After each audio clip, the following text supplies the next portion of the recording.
Hai semua, Assalamualaikum warahmatullahi wabarakatuh. Apa kabar? Semoga teman-teman semua selalu dalam keadaan baik ya. Amin. Udah lama banget nih, udah sekitar 2 mingguan ya saya nggak upload video. Alhamdulillah hari ini berkesempatan lagi untuk bisa upload video. Budgeting plan kali ini adalah permintaan salah satu teman-teman di rumah yang kemarin itu udah lama sih sebetulnya komen di salah satu video saya minta dibuatkan budgeting. Nah ini dia requestnya dari Kak Yuli Arif. Beliau minta dibuatkan budgeting untuk gajinya 3 juta, tapi beliau itu tinggal di mes, jadi ada jatah makan pagi dan malam. Terus tidak ada pengeluaran spesifik sih, cuman beliau pingin gaji 3 juta itu bisa untuk nabung ke depannya, rencana pingin beli rumah. Kalau di komennya sih kayaknya beliau masih sendiri ya, jadi belum berkeluarga, tidak ada kewajiban juga cicilan atau apapun. Jadi mungkin beliau hanya ingin menyisihkan sebagian gajinya untuk bisa menabung gitu.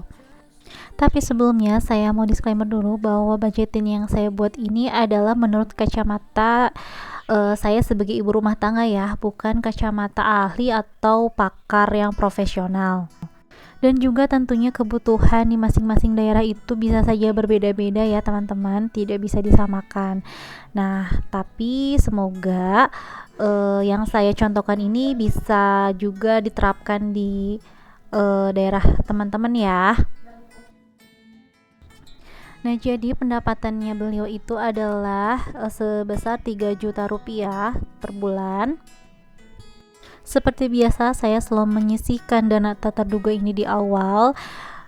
Di sini saya sisihkan sebanyak 150.000.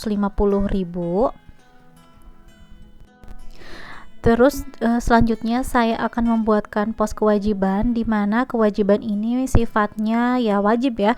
Jadi walaupun misalkan tidak ada tuntutan, tapi karena di sini mau menabung, jadi ya saya wajibkan aja supaya per bulannya itu lebih bisa disisihkan. Nah, kewajiban ini meliputi hal-hal yang sifatnya kalau menurut saya esensial ya, yang nggak bisa yang nggak bisa digantikan gitu. Seperti di sini contohnya sedekah, saya poskan di sini 150.000, lalu untuk orang tua saya poskan pula 150.000. Nah, serta di sini untuk kewajiban menabung rumah ya. Walaupun ini sifatnya menabung, tapi saya tuliskan di kewajiban karena kan supaya ada dorongan gitu untuk menyisihkan. Nah, total di kewajiban ini ada sebanyak 1.800.000. Nah, untuk sisanya itu untuk berbagai kebutuhan pokok. Kebetulan makan pagi dan malam itu sudah ditanggung dengan mes, jadi kita hanya menyiapkan untuk makan siang aja, tapi tetap saya tulis di sini dibudgetkan untuk beban makan dibagi menjadi 4, yaitu beban makan minggu pertama, kedua dan ketiga serta keempat. Tapi di minggu 1 dan minggu kedua saya di situ budgetkan 100.000. Terus di minggu ketiga dan keempat sengaja saya kurangi 75.000 supaya pula ada dorongan ya untuk tidak boros di minggu-minggu di minggu-minggu sebelumnya, sehingga ya mudah-mudahan sih bisa saving.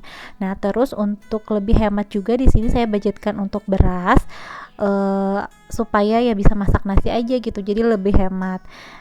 Untuk bensin juga saya di sini poskan 100.000, tapi saya nggak tahu ya ini bensin itu ada di budgetnya atau enggak, tapi nggak apa-apa lah, saya budgetkan aja, serta kuota itu 100.000.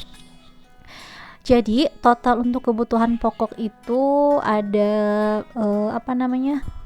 ada sebanyak 575.000 rupiah.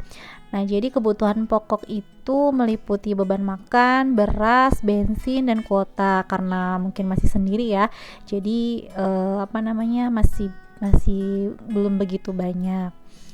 Lalu selanjutnya ada di kebutuhan yang sifatnya pribadi, itu seperti kan katanya kesulitan untuk beli skincare, make up, terus ya body care gitu ya, kadang suka kebablasan. Nah, di sini saya budgetkan sebanyak 200.000, tapi entah ya berapa sih hitungan pengeluaran untuk skincare itu saya memang kurang paham, tapi di sini saya ambil yang tengah-tengahnya aja, mungkin di sekitaran 200.000. Terus di sini juga saya budgetkan untuk body care sebanyak 200.000 ya. Intinya sih sebetulnya bisa di switch aja ya, mana yang keperluan yang lebih penting dan mendesak gitu ya. Nah, sehingga total untuk kebutuhan pribadi itu adalah 400.000. Ini hanya gambaran aja. Nah, ada sisa 75.000. Nah, saya masukkan ke dana darurat. Nah, dana darurat ini bisa dipakai untuk misalkan ada yang sakit atau ada hal-hal yang sifatnya darurat aja sih sebetulnya.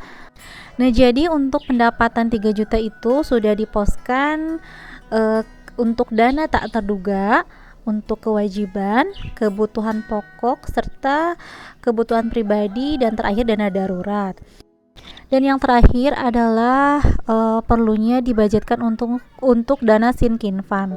Nah, karena kan pastinya untuk kedepannya kita punya banyak rencana seperti untuk liburan, untuk skincare, lebaran, mudik dan lain-lain, itu perlu dipersiapkan dari sekarang. Nah, dananya dari mana? Dananya itu dari sisa-sisa atau kelebihan pos dari budgeting. Misalkan di pos kebutuhan pokok itu ada sisa sebanyak 20.000 atau 100.000 misalkan. Terus dari kebutuhan pribadi juga ada sisa, pokoknya dari setiap pos itu ada sisa nih, langsung aja dimasukkan ke dana sinking fund sesuai dengan kebutuhannya.